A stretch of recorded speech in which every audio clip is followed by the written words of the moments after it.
bahwa Isra Mi'raj bermula di rumah Ummu Hani. Semua orang sebut. Kita habaq tadi kan, bila dia bertentangan dengan Quran, dengan hadis yang sahih, dengan asarus sahabat, lebih menghina sahabat dan tak masuk akal, kita kena tolak.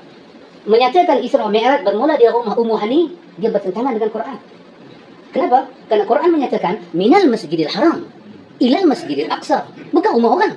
Bismillahirrahmanirrahim. Saya bagi beberapa contoh yang saya nakalkan daripada beberapa buku, di antaranya Majmu'ul Fatawa, di antaranya Bidayah wa Nihayah Ibnu Katsir. Saya sebut ini, kisah ini, kemudian antum masukkan dengan tiga perkara saya sebut tadi. Satu apa dia? Semua kisah yang bertentangan dengan Quran dan nas-nas hadis yang sahih kita reject. Kita nak reject yang mana? Nak reject Quran ke? Nak reject kisah tu ke? Answer me. Kita kena reject kisah tu. Kita mesti reject kisah itu. Kalau tak mau reject, kita kena pertikaikan. Macam mana dia jadi lagu ni Yang Quran tak boleh pertikai. Satu, dua. Semua cerita yang datang bertentangan dengan kehidupan sahabat, lebih-lebih menghina dan merendahkan sahabat dalam kisah itu. Kisah itu kita kena reject dan pertikaikan. Bukan pertikai sahabat, pertikai kisah itu. Dan yang ketiga, yang ghairu ma'qul, tak masuk akal. Is not reasonable. Nampak kat pah kalau mai dia keluar semua. Tengok Abang Azhar ni dia macam. Tiga nah. Baik. Saya sebut satu.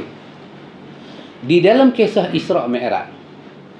Di dalam kisah Isra Mi'raj ada diriwayatkan, apabila Nabi SAW nak memulakan Isra Mi'raj, ketika Nabi nak memulakan Isra Mi'raj, Nabi berada di rumah Ummu Hani. Di rumah siapa? Ummu Hani.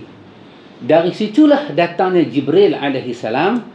Dia bawa Nabi sampai ke dia bawa Nabi, dia belah dada Nabi dan dia bawa Nabi sampai ke Al-Aqsa, kan?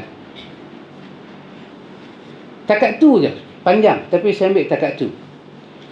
Dan kisah ni disebut di dalam semua ceramah-ceramah bahawa Isra Mi'raj bermula di rumah Ummu Hani. Semua orang sebut. Kita habaq tadi kan, bila dia bertentangan dengan Quran, dengan hadis yang sahih, dengan asarus sahabah, lebih menghina sahabah dan tak masuk akal, kita kena tolak.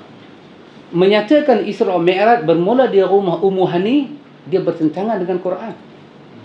Kenapa? Kerana Quran menyatakan minal masjidil haram ilal masjidil aqsa, bukan rumah orang. Isra Mi'raj bermula di Masjidil Haram, bukan rumah Ummu Hani. Tetapi orang meriwayatkan kisah itu daripada rumah Ummu Hani. Maka sekarang kita kena petikai kisah ini. Bagaimana dia datang? Ini saya kata penting dalam ilmu kita belajar. Manhaj. Sangat penting. Sangat penting. Kalau kita tak belajar manhaj, orang putih kata kita tak ada filter. Ahlus sunnah ni dia penuh dengan manhaj. Ahlus sunnah akan mengutamakan Quran. Semua cerita yang bertentangan dengan Quran, reject, tong sampahkan kisah itu.